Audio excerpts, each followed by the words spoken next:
Em agosto de 1966, um garoto de 18 anos subiu um morro em Niterói para soltar pipa e encontrou 2 homens mortos, deitados lado a lado, como se estivessem dormindo, bem vestidos, capas de chuva, sem nenhum sinal de violência, mas havia algo nos rostos deles que fez o menino correr morro abaixo gritando.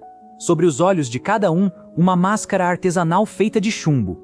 58 anos depois, ninguém no mundo sabe o que aconteceu com Miguel e Manuel naquela tarde. 1966, o Brasil vivia sob ditadura militar havia 2 anos. O mundo estava em plena Guerra Fria. O medo nuclear pairava sobre todos, qualquer coisa estranha, qualquer objeto desconhecido podia ser interpretado como ameaça soviética, experimento secreto, arma nova. É importante entender esse contexto, porque o que aconteceu no Morro do Vintém em agosto daquele ano foi filtrado por uma sociedade que via conspirações em todo lugar e que paradoxalmente tinha razões reais para isso.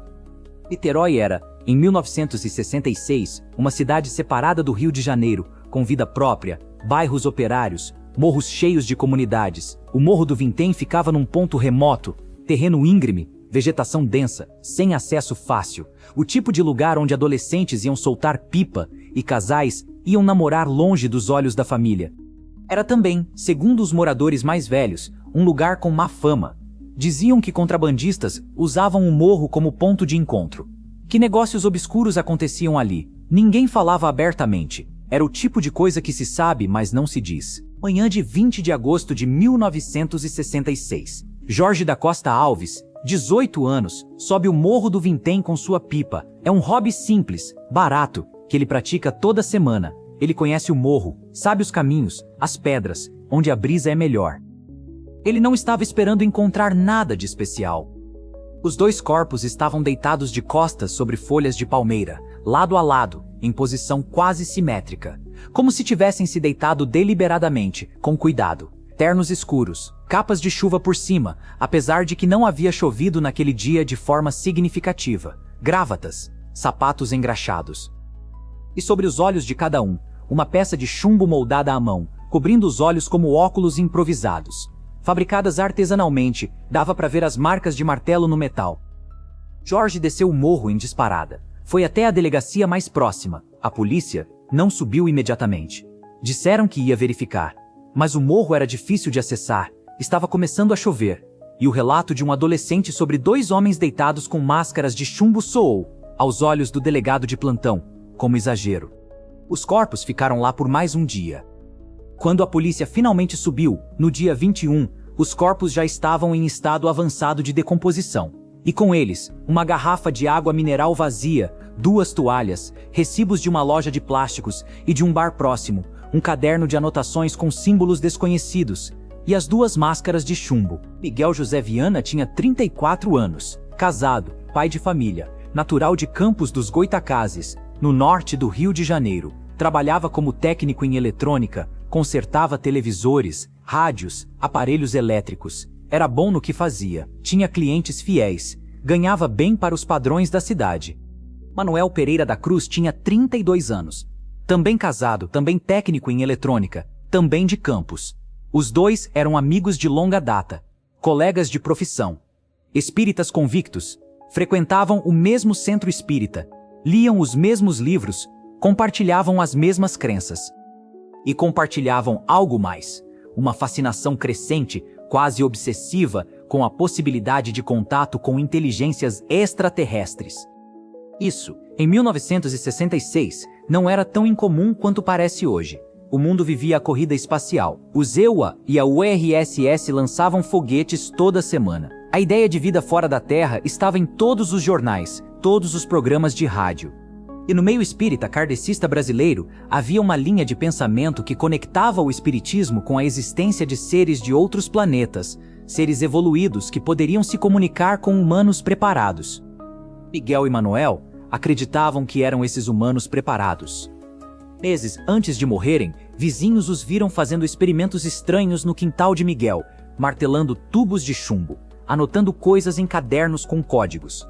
o pai de Miguel, em entrevista posterior, disse que o filho falava que a Terra não é o único planeta habitado e que estávamos próximos de provar isso. 18 de agosto de 1966, 2 dias antes de serem encontrados mortos. Miguel acorda cedo, vai até a casa de Manuel. Os dois têm uma conversa em particular, longe das esposas. Ninguém sabe o que foi dito. Os dois pegam um ônibus para Niterói, mais 250 quilômetros de Campos. Uma viagem longa, planejada, intencional.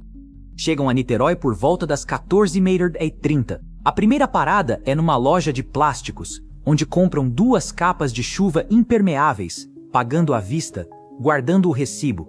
Por que guardar o recibo? Ninguém sabe. Depois vão a uma ferragem, a uma loja de artigos de trabalho. Fazem uma visita a um amigo de Manuel, Hernani, que tem uma loja na cidade. Ficam pouco tempo. Hernani depois conta à polícia que os dois pareciam agitados, com pressa.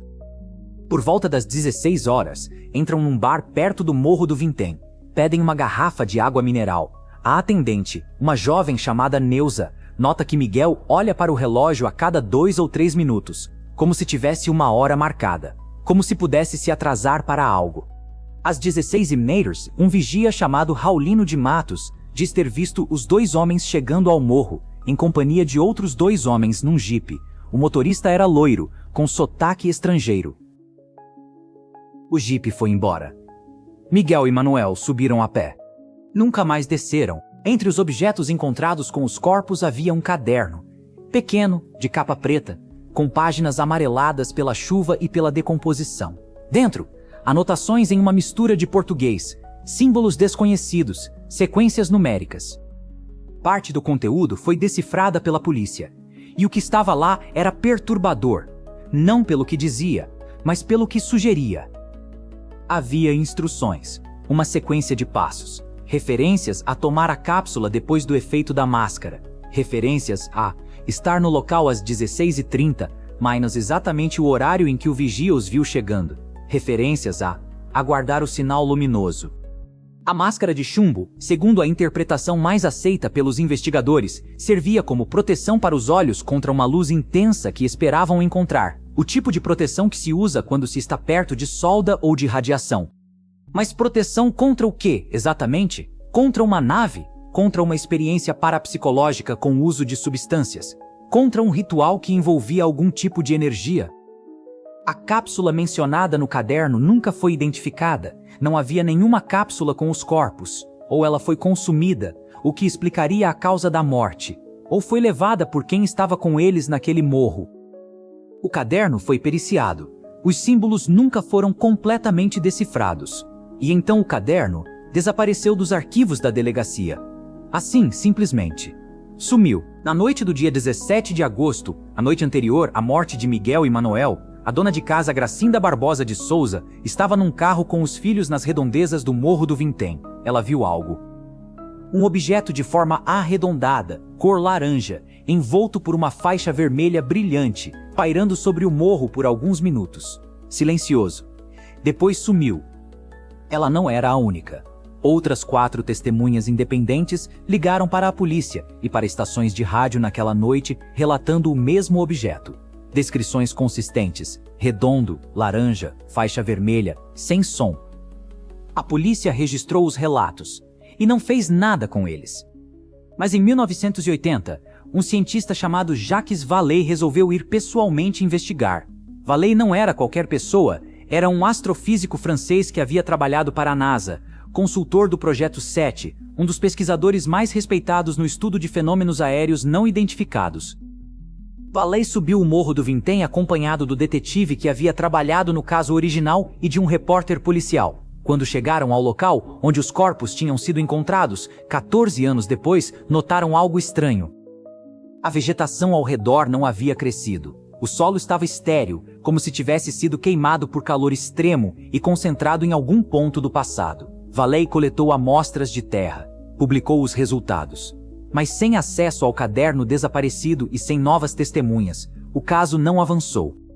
Ele escreveu no seu relatório: "Este é o caso mais perturbador que já investiguei.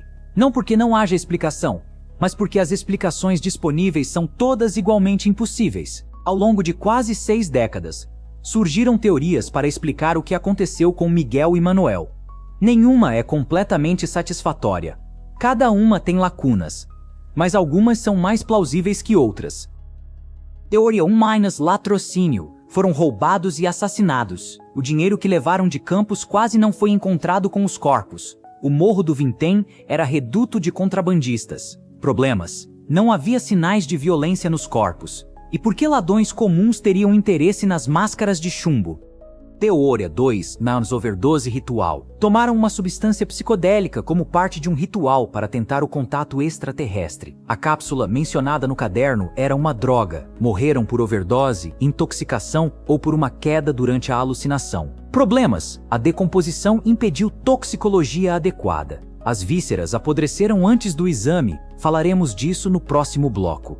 Teoria 3 - material radioativo. Estavam envolvidos no tráfico ilegal de material radioativo. As máscaras de chumbo eram proteção genuína contra a radiação, o mesmo tipo usado por profissionais. Foram eliminados por compradores insatisfeitos. As amostras de radiação encontradas por Valley no solo dariam peso a essa teoria. Mas quem compraria material radioativo de 2 técnicos de TV de uma cidade do interior?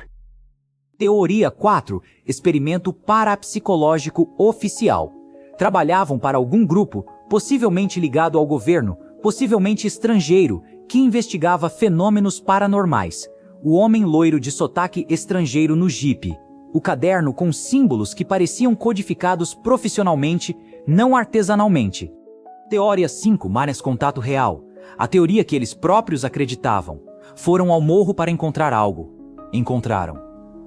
E aquilo os matou. Aqui está o detalhe que vai te deixar com raiva. O detalhe que transforma um mistério em algo ainda mais sombrio. Quando os corpos foram levados ao Instituto Médico Legal, o médico legista responsável pelo caso era o Dr. Astor Pereira de Melo. As necropsias foram iniciadas. As vísceras, fígado, rins, estômago, intestinos foram retiradas e armazenadas para exame toxicológico. Esse exame poderia revelar se havia substâncias no organismo, veneno, drogas, qualquer coisa que explicasse a morte. O Dr. Astor não apareceu para trabalhar por vários dias seguidos. Quando finalmente retornou e as amostras foram verificadas, um auxiliar chamado Maneca relatou ao delegado que as vísceras haviam apodrecido. A geladeira do IML estava com defeito. As amostras estavam inutilizáveis. O exame toxicológico nunca foi feito. Sem toxicologia, sem causa mortis definida.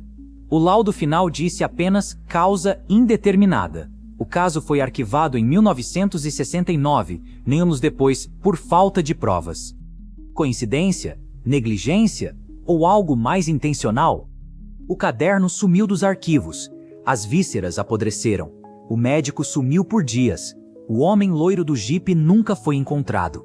E as máscaras de chumbo são as únicas evidências físicas que ainda existem, guardadas num arquivo da polícia fluminense que poucos sabem que existe. Em 1967, um ano depois do crime, um detento de um presídio de alta segurança em São Paulo pediu para falar com um delegado. Seu nome era Hamilton Bezzani.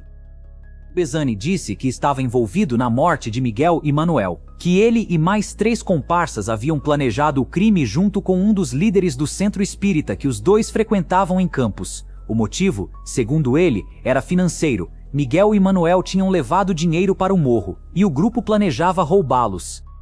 A polícia investigou, foi até Campos, interrogou pessoas do centro espírita, encontrou algumas inconsistências na história de Bezzani. E então Bezzani se retratou. Disse que havia mentido, que não sabia de nada, que havia inventado a história por razões que nunca explicou claramente. Depois disso, nunca mais falou sobre o assunto. Morreu na prisão anos depois. Por que um homem inventaria uma confissão detalhada sobre um crime que não cometeu? Por que se retrataria tão rapidamente? E se não estava mentindo na primeira versão, quem o fez mudar de história? Não há respostas. Só mais perguntas. Miguel José Viana e Manuel Pereira da Cruz morreram em agosto de 1966. Seus filhos cresceram sem pai. Suas esposas nunca receberam uma explicação. O caso foi oficialmente arquivado. Oficialmente encerrado. Mas não está encerrado. Nos últimos anos, o caso das máscaras de chumbo ganhou atenção internacional renovada. Pesquisadores de ufologia de 10 países diferentes já vieram ao Brasil estudar o caso. Documentários foram produzidos em inglês, francês, alemão. O caso é ensinado em cursos de investigação paranormal em universidades americanas, como exemplo clássico de fenômeno não explicado. E aqui no Brasil? Aqui, a maioria das pessoas nunca ouviu falar. As máscaras de chumbo ainda existem. Estão num arquivo. 2 peças de metal amassado, moldadas por mãos que não existem mais, fabricadas para uma finalidade que nunca foi completamente entendida. O que eu acho que aconteceu? Eu não sei. E quem diz que sabe está mentindo. Esse é um dos poucos casos na história criminal brasileira onde todas as teorias são simultaneamente possíveis e improváveis. O que eu sei é que 2 homens comuns, de uma cidade do interior, acreditavam com toda a força que eram capazes de algo extraordinário. Foram a um morro, esperaram por algo. O que quer que tenha aparecido, os matou. Esse é o caso que colocou o Brasil no mapa da ufologia mundial, e a maioria dos brasileiros nunca ouviu falar. Se você chegou até aqui, você agora sabe mais sobre esse mistério do que quase todo mundo. Me fala nos comentários qual das teorias você acredita, porque a minha eu deixo para um próximo vídeo. Compartilhe esse vídeo. Há pessoas que passaram a vida inteira tentando resolver esse caso, e quanto mais gente souber, maiores as chances de alguém ter uma pista. Se inscreve no canal e ativa o sino, semana que vem tem mais um caso que vai te deixar sem dormir.